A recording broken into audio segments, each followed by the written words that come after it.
Ja, en af de ældre religionskritikere var den tyske filosof Ludwig Feuerbach, som blev født i 1804 og døde i 1872. Yep. Og det var det med, at et af hans berømte værker, Kristendoms væsen, der fremlagde han blandt andet en teori om den menneskelige projektion. Og det var det med, at menneskets religiøse forestillinger om Gud, det tilhørte en ideel forestilling om det menneskelige. Det vil sige, Gud, han var det ideelle menneske, og himlen er den ideelle verden. Ja, og Feuerbach siger præcis det modsatte af Bibelen.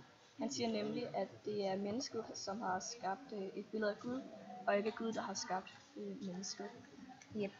Og det kan man blandt andet også se på et af hans udtalelser. Blandt andet, så længe mennesket må bestemme som slet og ret naturmenneske, så længe er det Gud slet og ret en naturgud. Og hvad der sømmer sig og ikke sømmer sig for mennesket, ja, så må du også skelne mellem, hvad der sømmer sig og ikke sømmer sig for Gud.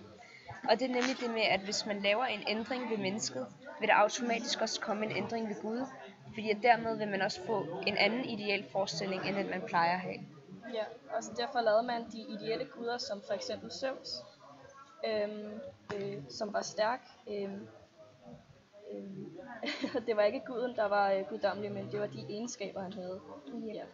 Og det viser også det her med den her sekularisering, Ja. hvor i at man adskilte religionen og samfundet fra hinanden, fordi man ikke mente, at det længere var nødvendigt.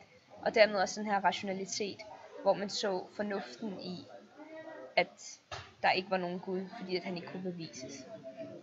Så yes.